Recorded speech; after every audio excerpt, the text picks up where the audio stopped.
welcome. My name is Sean Gretz, and I'm the Vice President of Sales for AmeriCollect. And I'm your organizer today for today's webinar.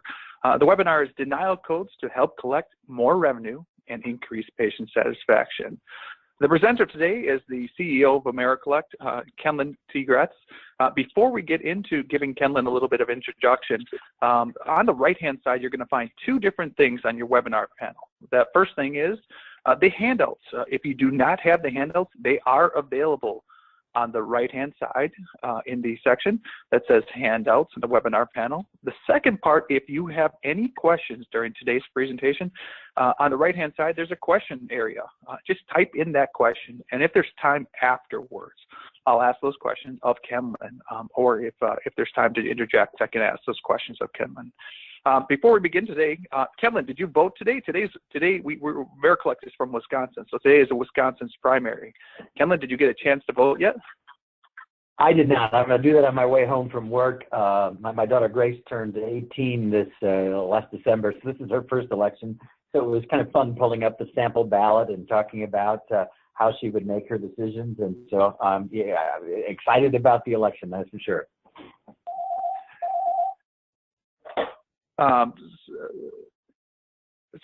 Before we begin then, Kenlin, what about last night? Did you get a chance to watch the buzzer-beating shot from last night at the Villanova beating North Carolina? You know, Sean, I didn't get a chance to see that. No, sorry. So I'm hoping this webinar is as exciting because with 4.7 seconds left, Villanova went down the court and shot a buzzer beater, a three-pointer to win the game. So Kenlin, I'm going to give it to you right now, and I set some high standards for you. So make that buzzer beater. All right, thanks, Sean. Appreciate it. All right, well, welcome everybody. So I'm looking at the title of this, Denial Codes to Help Collect More Revenue. Well, that seems strange. How can denial codes collect more revenue? They're denying the bill. And how can denial codes possibly increase patient satisfaction? You know, the patients got their bill denied. How could they be more satisfied? Well, I'll explain a little bit about that. But I first want to say thank you for joining us on this April 5th day here just after April Fools. And I hope that nobody had any bad things happen to them on April Fools. Of course, we're the Ridiculously Nice Collection Agency. Thank you for the many people that are joining today. About 50% of you are existing clients, and about 50% are not clients. So welcome aboard. One of the things we're trying to do at AmeriCollect is to change how collection agencies are viewed, and we do that one phone call at a time. And we do that by being ridiculously nice to our consumers. We've been in business for more than 50 years. In fact, 52 years we've been in business. But I turned 50 this year, and I had a wonderful experience on my 50th birthday, or just last week, Tuesday, actually. I had my colonoscopy. So exciting to be a healthcare consumer at age 50. It was, well, it was a colonoscopy, I guess. But anyway, so 50 years in business. This is who I am, the president and CEO. If you need legal advice, man, I would get your own company attorney and ask them some legal advice. But let's get right into it. Would you like your collection agency to collect more money? You're going to say, yes, yes. How about this? Would you like increased patient satisfaction? Yes, yes. Would you like to increase the productivity of your business office coworkers, your teammates? Yes, you would say.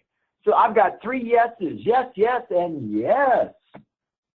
So let me explain a little bit how we can get those three yeses working. Increase patient satisfaction, increase collection of the revenue, and to increase the productivity of your business office coworkers. And it all has to deal with denial codes.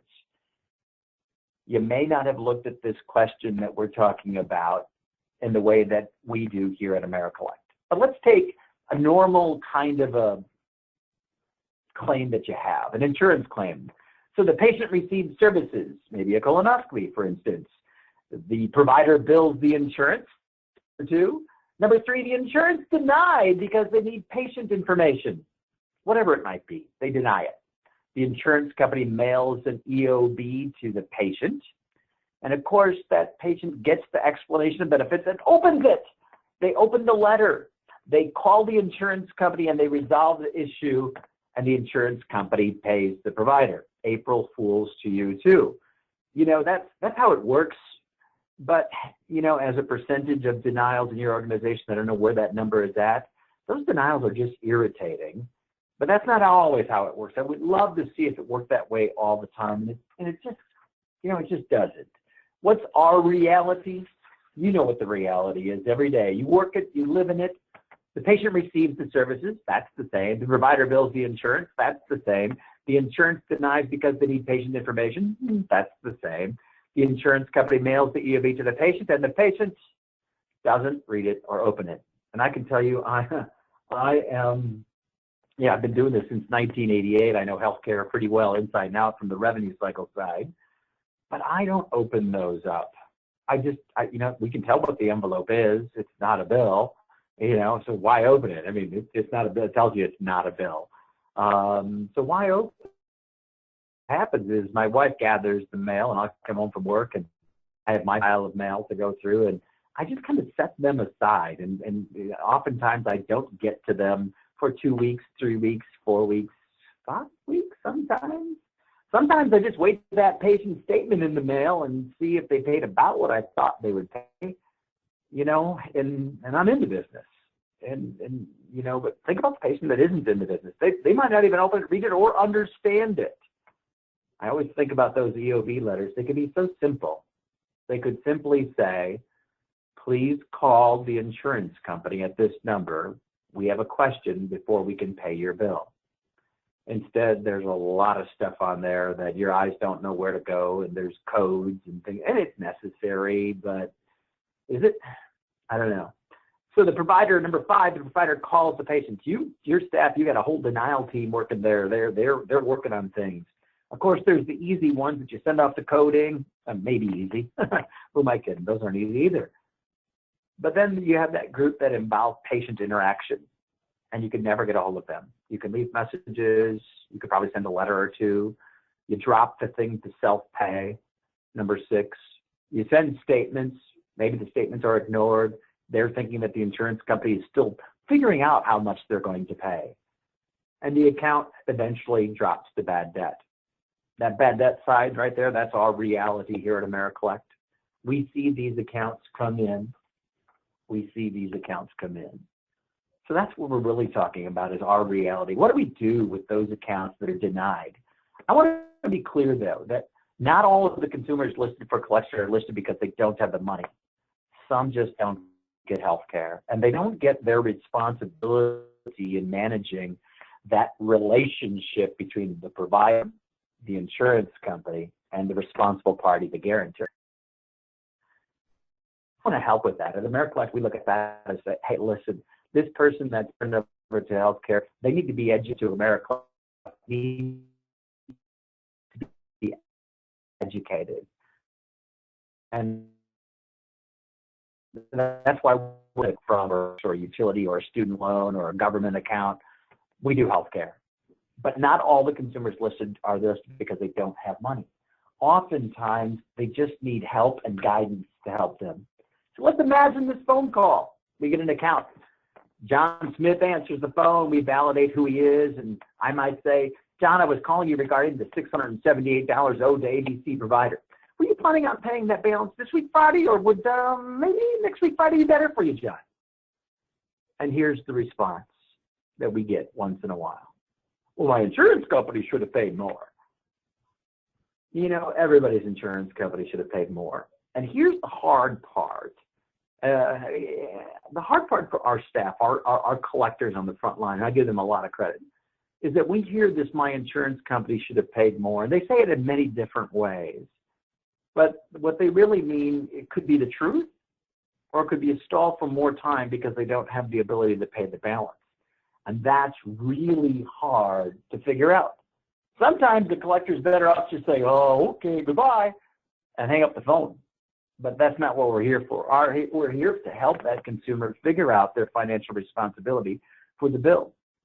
Again, back to my point about not everybody turned over is a non-payer because they don't have the ability to pay. It's just that they don't understand their involvement in this triangle between insurance provider and responsible party. So the collector's response of, okay, goodbye, isn't going to cut it. As you can imagine, it's not. But I want you to think about what my staff has in front of them. Now, this is a dummy account. I use my daughter's name, Grace Gretz. This is my wife and my wife and my name on this account here. But this is what we call a customized action. And all of these things on here are things that we get from some of our clients, but not all of our clients. And so I want you to imagine that you're on that phone call. You're on that phone call, and you've got the date of service here, December 14th, the doctor's name, Dr. Ann Clam, and the clinic, and that's all you have. So when that patient says to one of our staff, hey, my insurance should have paid more, we know what the balance is, whatever the balance is, the balance of $170, it's like, what can you say? What can you say? And that's difficult. There are other items in here that we would love to have, and we'll go over some of those in a little bit. And we're going to go over what the denial reason down here is, because that really helps us get to the responsible party to engage them to call the insurance company. We'll talk a little bit about that. We don't want to give false information if we have no information. We can't be on the phone saying, well, your insurance company must have paid, or they could have paid, or I don't even know who your insurance company is. When we go back to this slide here, this client isn't giving us any information. So imagine how that call goes. And if the consumer is forceful enough saying, I'm not going to talk to you until you know what you're talking about, they might send a written letter of dispute to us requesting an itemized statement. And here's where the productivity of your staff comes in. So we get on the phone with you and we say, hey, we need an itemized statement for this client if you hadn't given us one at the time of listing. Or we email your staff saying, can you please send us an itemized statement? Or we make a phone call to you. So we're unnecessarily bothering you, partially because the amount of data that we have at the time of listing isn't very helpful to us. But what about this example here? This one at least gives us the name of the insurance company. The primary insurance is Anthem, and it gives us T dollars. T dollars to us are the total charges. It tells us that the balance was $245.67. Now, if I can see that the balance owed is the same amount, it probably was denied.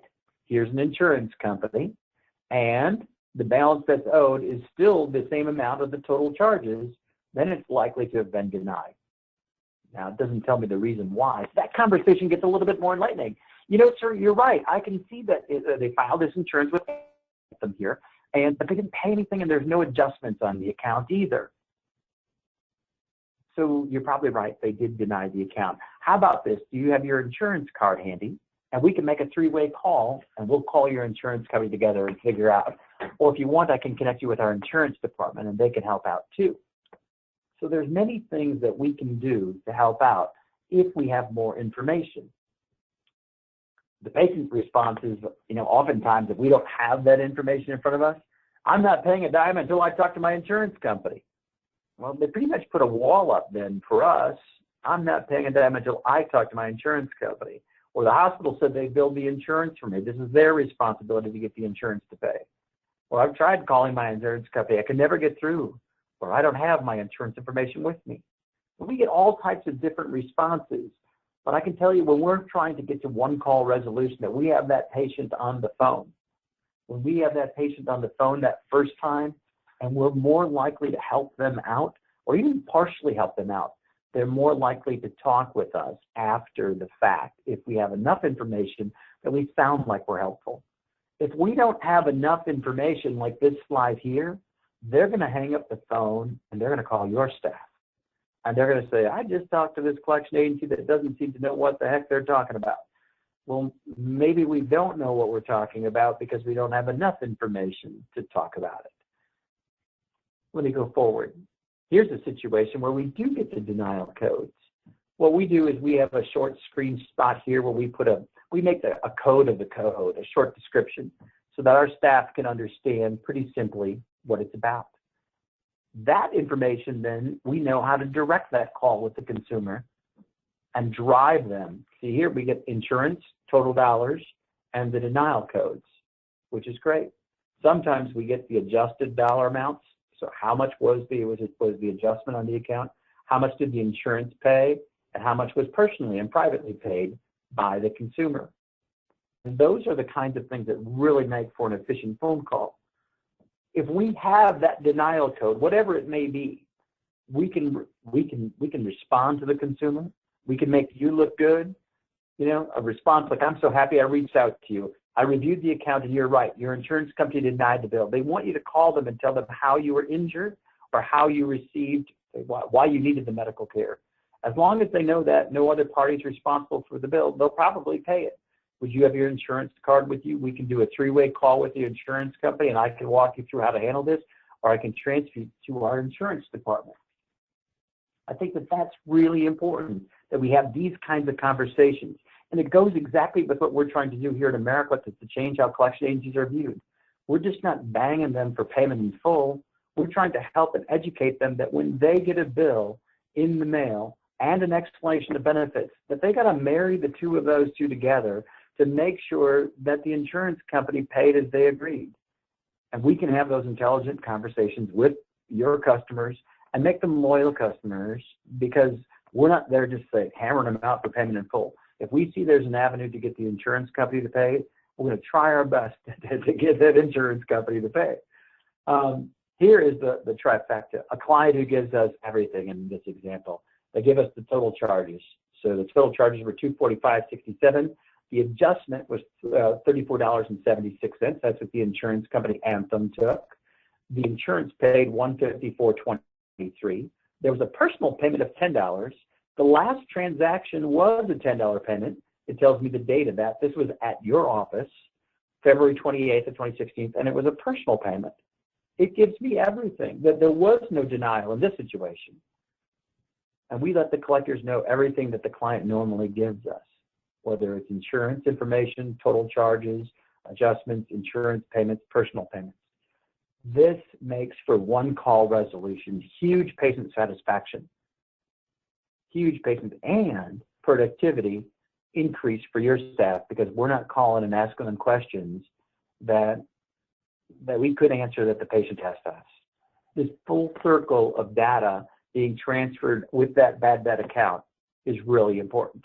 And you might say, well, our system only exports a standardized collection file.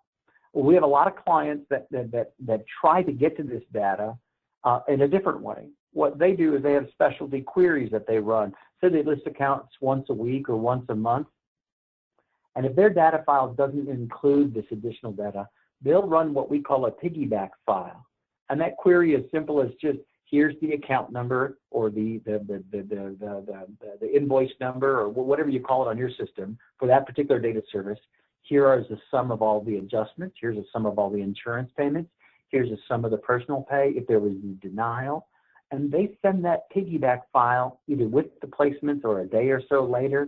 And then we marry the data together so that we can have a great conversation with that patient once we get them on the phone.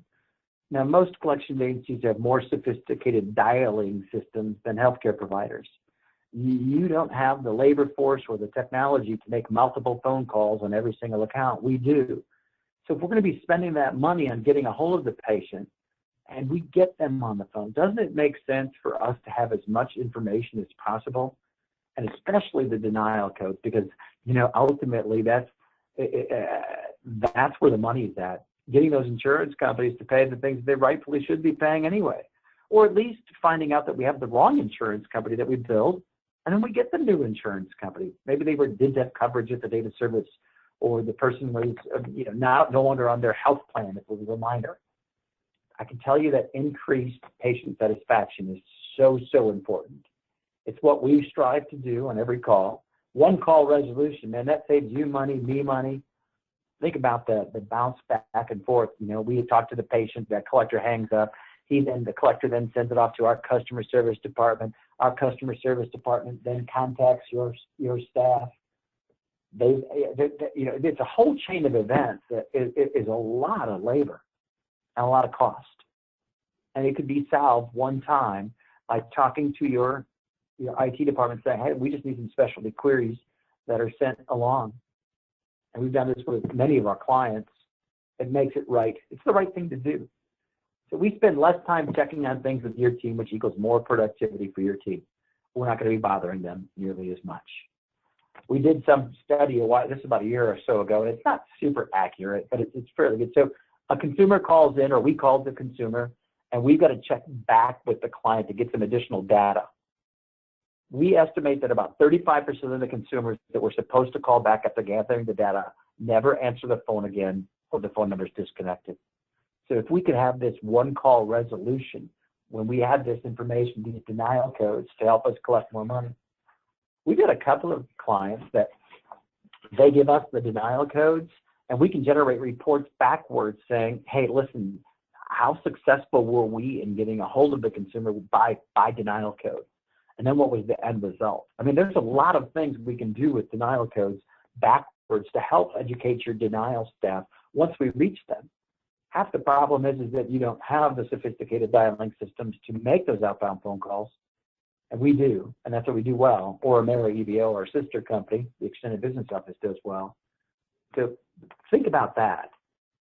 I want you to understand that we've got a whole department that handles claims insurance, rebilling the insurances. For some of our clients, we actually rebill it out of their system.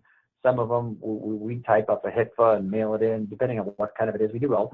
On average, that department, there's about 8 people in that department, about 4,000 referrals per month to our insurance department. That's how many they're handling. Now, out of those 4,000, about 1,400 of those, we actually end up filing a new insurance claim. So there's a lot of information that gets transferred to this department. You know, the difference of that 2,600 accounts that don't need to get filed, but they get transferred there because we probably don't have enough information to be able to talk to the consumer intelligently about whether or not something needed to happen. So those 2,600 accounts, we probably either accessed your system if you gave us access to your system, or we reached out to you with an additional question. That's 2,600 communications that we could alleviate, or some of them, with this information. Denial codes, total charges, adjusted dollar amount, personal payment amount. At times, you know, of course, we've got to reach out to your staff to follow up this claim. So who are these people? We have about 24 AmeriCollect teammates that are certified through AHAM, the American Association of Healthcare Administrative Management. They have certified revenue cycle specialist certification. And we've done a great job with it. We've been doing this for about 6 years.